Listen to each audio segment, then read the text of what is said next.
todos e todas, eu sou Eócio Pluteroteres e você está no Bruxaria Sem Dogmas. Pessoal, hoje vamos falar do homem, do diabo. Então, quem me conhece sabe que eu trabalho com vários demônios, tem várias egrégoras, vários conceitos, né? Mas eu quero falar de uma forma geral da figura do diabo, né? Tem um vídeo aqui que eu já gravei, tá? Sobre Lúcifer, raízes históricas de Lúcifer. Eu vou deixar o final aqui desse vídeo no YouTube, vai aparecer o link para assistir a essa videoaula. Não vou entrar em conceitos, diabolos, ou Satã, opositor, adversário, né? Eu vou dizer para vocês como é para mim, assim, o diabo. Primeiramente, ele é o Deus na bruxaria. Então, se você pega até a Wicca, né? A Pink Wicca, que é uma degeneração de uma Wicca mais, digamos, tradicional, né? Gartneriana, alexandrina. Na Wicca a gente tem a deusa e tem o deus, né? O deus, ele tem chifres, é chamado de deus chifrudo, cornudo, enfim. E a gente pode ver associações com Cernunnos, por exemplo, um deus celta. É interessante, a gente vai falar do chifre do diabo, que esse deus celta tem um chifre de alce. Ele está relacionado à caça. E a bruxaria, em suma, em geral, tem um deus relacionado à mata, à floresta, à caça, um deus selvagem com chifre, e uma deusa também da mata, da floresta, e associada à lua. Para mim, se eu chamo de Deus chifrudo na Wicca ou do diabo na bruxaria tradicional, para mim são só termos e nomenclaturas. A ideia do Deus de chifre da bruxaria, né, vem a ideia também pagã, então que é um Deus pagão e que suas características foram demonizados, né, pela igreja na figura do papel do diabo. Porém, na bruxaria mais tradicional, né, que a gente lida com a bruxaria e como ela era, pelo menos a gente consegue rastrear ao início da Inquisição, o fenômeno bruxaria sendo perseguido. Tem a ideia, né, que é a religião mais antiga do povo da Wicca. A Wicca nasceu em 1950, quando deixou de ser crime a bruxaria na Inglaterra. De fato, há a ideia da feitiçaria e da manipulação de ervas. Sim, a gente pode estar remontando ao princípio da humanidade. Mas como ela é sistematizada com esse nome, bruxaria, brujeria, witchcraft, o interessante na Inquisição é que ela pega dois períodos distintos. Ela começa na Idade Média, acaba a Idade Média e ela prossegue alguns séculos. Como é a Idade Média? Mais ou menos do ano 500 ao ano 1500. O que marca esses 1000 anos? O que causou e o que terminou? Os 1000 anos de trevas, como é chamado na história, da Idade Média, ocorre com o fim do Império Romano. Primeiro acaba o Império Romano do Ocidente, cuja capital é Roma, e por fim cai o Império Romano do Oriente, né, de Constantinopla, atual Istambul, na Turquia. Quando cai o Império Romano, a gente entra num período de feudalismo, né, e fica esses 1000 anos nesse quesito. Como que acaba? Mais ou menos em 1500, com as grandes navegações, com o mercantilismo, com a descoberta ou invasão das Américas. A Inquisição ela começa basicamente ali no século XIII, então a gente está falando de 1201 a 1299, e ela vai até o século XVIII ou XIX, agora não me engano, agora não me lembro. Ou de 1701 a 1800 ou de 1801 a 1900. E depende de qual nação. Então tem períodos inquisitoriais que ocorreram, terminaram antes, outros continuaram. A gente tem a clássica, né, dos horrores da Inquisição Espanhola, né? Mas, enfim, todo esse processo de Inquisição e perseguição a esse novo termo cunhado, a bruxaria. Porque a feitiçaria já se tinha esse conceito, mas como bruxa, como bruxo, a gente consegue datar a partir da perseguição na Inquisição. E como eu disse, que para mim não importa se vem de diabos, vem Satã de opositor, né, o conceito judaico-cristão, para mim esse Deus ele existe, assim como existe esse Deus que se diz único, e ele existia desde o princípio. Quando a gente torna o que somos humanos, né, a gente começa com a coleta, coletor-extrator, coletando raízes e frutos e caçando na floresta. Então, a ideia da floresta, da caça, do deus chifrudo, da deusa da lua, a gente realmente, de fato, é desde que a humanidade tem se por criada. Então, eu vou dar um exemplo para vocês. Pessoal, dê like, comente, se inscreva, ajuda o canal, tá bom, pessoal? Isso ajuda bastante. Olha só, evolução do chifre do deus das bruxas. A gente tem o chifre de alce, essa parte que a gente caçava, entrava na floresta, caçava e trazia para a comunidade. O chifre de touro, o que ele marca? Ele marca o início da agricultura e pecuária. A partir daí, o ser humano se torna sedentário, se fixa em uma terra.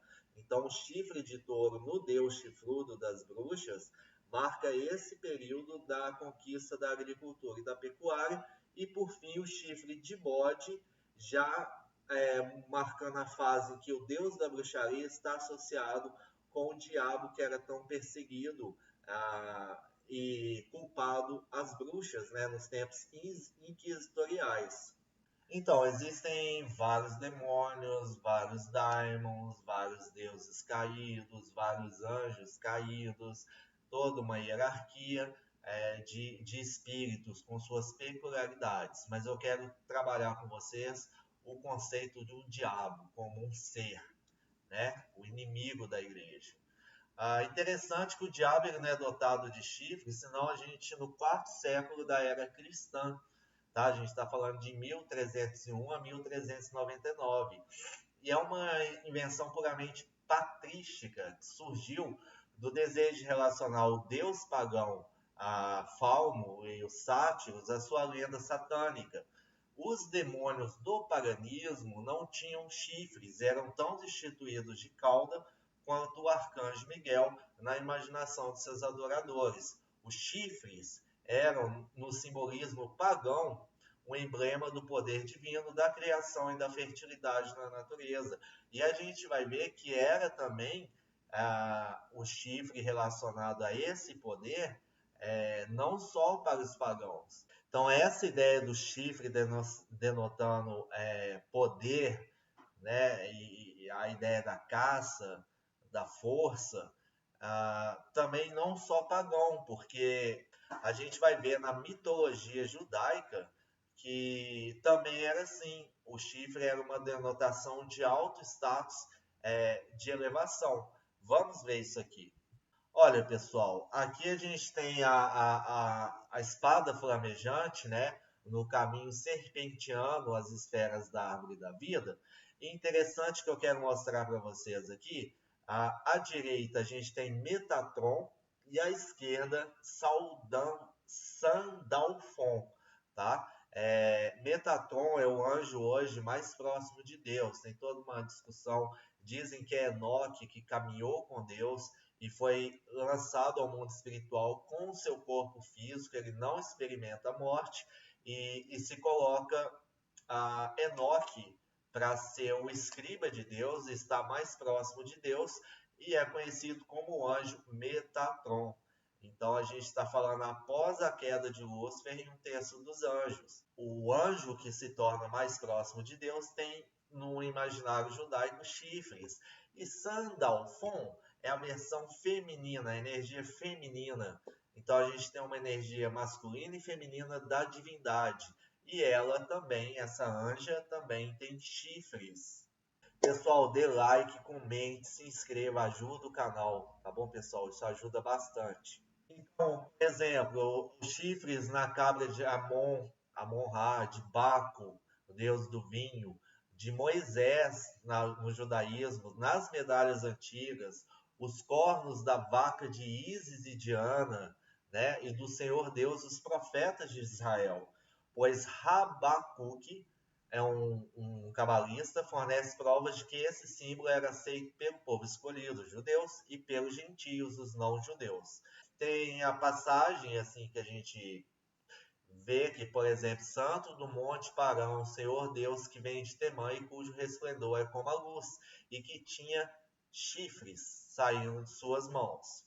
Repare aqui esse pantáculo, tá? Esse rosto desse pantáculo, pantáculos a gente pode paganizar, mas a gente tem os tradicionais na magia judaica, tá? Esse é o rosto de Shaddai. Shaddai é um dos nomes de Deus no judaísmo. Ele pode ser Adonai, ele pode ser Yod-Heh-Vav-Heh, Yod-Heh-Vav-Heh Tzabaoth, Yod-Heh-Vav-Heh Gibor, ele pode ser El, vários nomes, e um deles é Shaddai.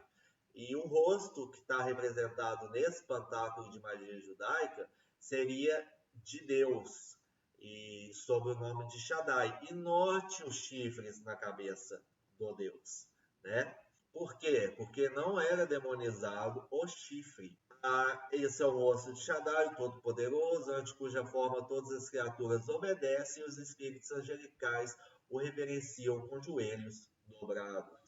Esse pantáculo, como havia dito, ele contém a cabeça do grande anjo Metatron, o subgerente ou representante de Shaddai. A gente vai ver por que a gente está relacionando Metatron, que já tem chifre, com a imagem de Shaddai com chifre. Tá? O Deus e o anjo mais próximo com chifre. Ao redor desse pantáculo está escrito em latim, tá? Que é: eis o rosto e a forma pelas quais todas as coisas foram feitas e a quem todas as criaturas obedecem. Se a gente pegar o nome na Cabala, a gente, entre outras coisas, a gente trabalha com gematria, que é a numerologia hebraica. Se você pegar Metatron em hebraico e obter ali os números que correspondem àquele nome, e se você pegar o nome de Deus Shaddai, cada um deles totaliza 314. Eles têm o mesmo valor, permitindo que um represente o outro e vice-versa. Então, por isso Shaddai e Metatron têm chifres, porque um representa o outro. O anjo mais próximo de Deus é como se fosse o próprio Deus, porque o número cabalístico deles são o mesmo. Então, isso a gente vê em Êxodo 23, 21, em que está escrito: guarda-te diante dele, ouve a sua voz e não provoques a ira, porque não perdoará a vossa rebeldia, porque o meu nome está nele. E está através do número 314. E aqui a gente tem o bode do Sabá, essa pintura clássica do deus das bruxas nos tempos inquisitoriais, né? É um bode bem chifrudo com as bruxas em volta. Então, como eu falei que existem diversos demônios, diversos espíritos, então vou dar um exemplo.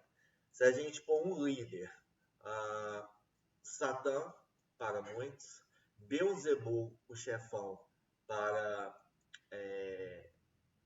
o Testamento de Salomão, o livro apócrifo, ou Lúcifer, para muitos também, na figura do chefão. Se a gente pega com duas forças, o Deus e a deusa do mundo infernal, vamos dizer assim, a gente pode pôr Lilith e Samael.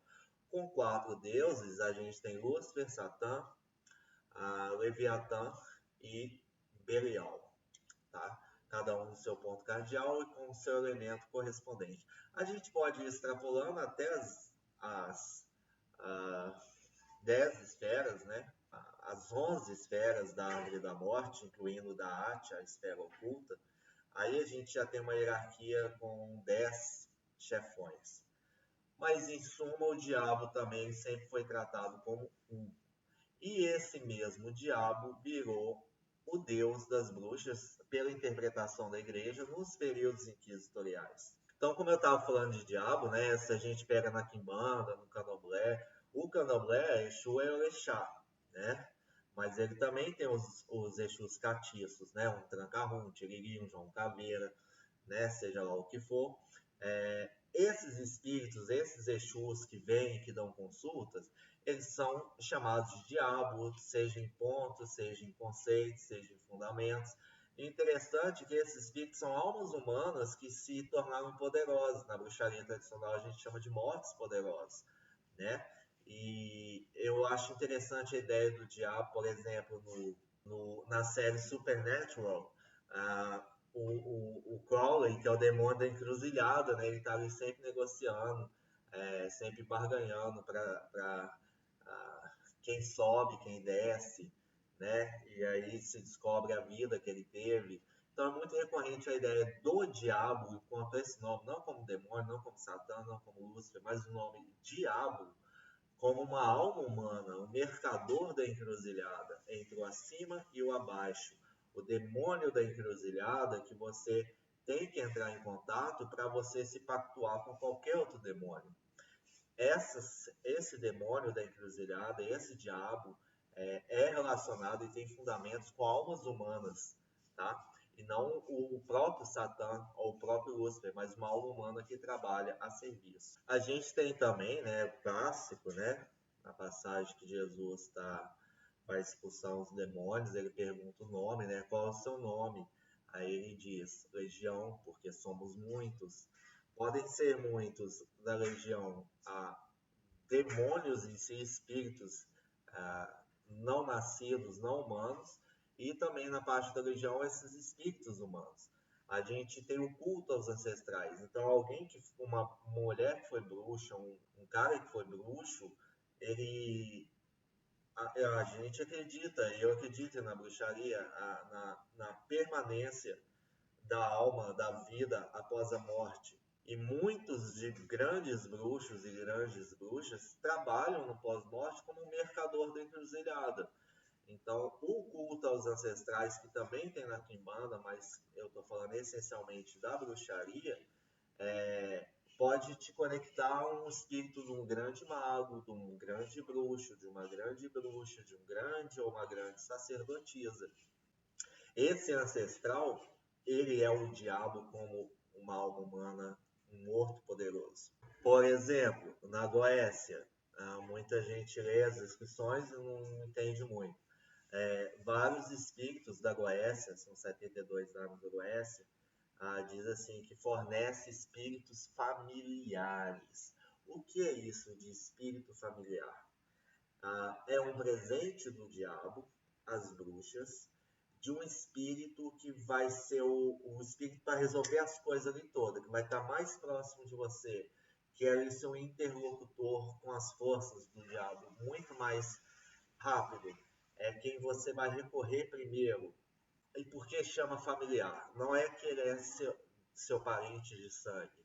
É que os relatos indicam que esse espírito, que pode ser uma alma humana, na maioria das vezes o familiar é uma alma humana, ele faz uma possessão de algum animal doméstico seu.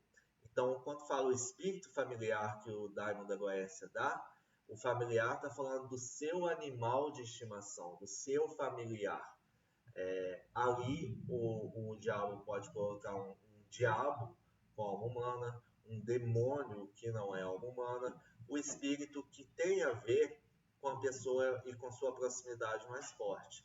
A gente, a partir daí, tem um conceito de daimon grego, né, greco-romano, que difere muito do conceito de demônio judaico-cristão. O daimon era um espírito que intermediava suas relações com o universo, com os deuses. Dele deriva até a ideia do sagrado anjo guardião, do anjo da guarda, que para eles era um daimon, era um espírito neutro que poderia ter tendências boas ou ruins, sem critério moral judaico-cristão. Esse daimon grego representa o espírito que está mais próximo de você. Então, Sócrates, né, pai da filosofia, afirmava que tinha um daimon que ele conversava. Se a gente pega o desnude da alma humana feita por Freud, né, como que ele enxergou a alma humana, muitos deles acreditam que o diabo deu toque, um daimon deu toque.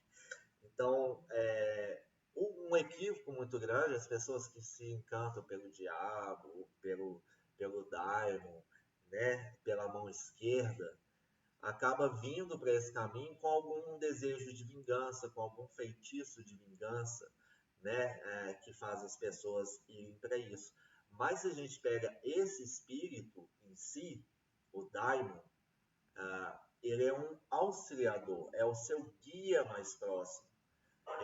Ele vai te dar luzes e conhecimentos. Tem um daimon, tem um demônio que atua em trabalhos amorosos, certo? Aí muita gente que trabalha que eu conheço, toda hora que tem um caso amoroso, um trabalho amoroso para trabalhar, evoca esse daimon, porque ele tem esse saber e essa força. Só que se a gente pega os acordos de seres humanos com diabos, a gente vê uma doação de poder.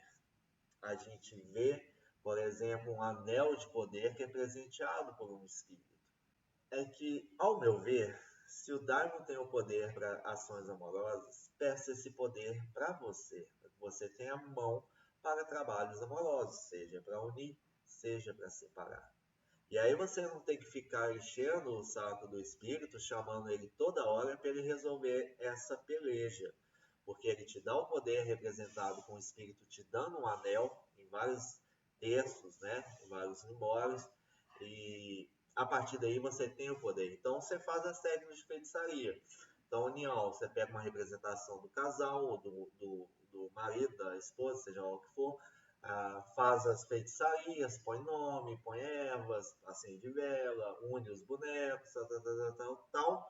Mas você faz essa parte da feitiçaria já considerando que você tem o poder presenteado do espírito de unir e separar casais. Então, é uma prática muito mais correta, ao meu ver, na evocação de demônios, é pedir as benesses para si. O que ele oferece? Esse dom, ele tem essa qualidade? Por favor, me presenteia com isso.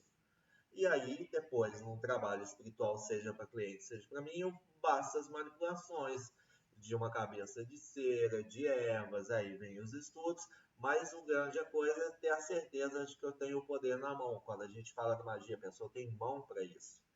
Então, os meus contatos com espíritos, eu peço por esse tipo de benefício, espíritos demoníacos, e não fico enchendo o saco para cada trabalhinho chamar e evocar o espírito. Eu já acordo com ele e já tenho o dom presenteado.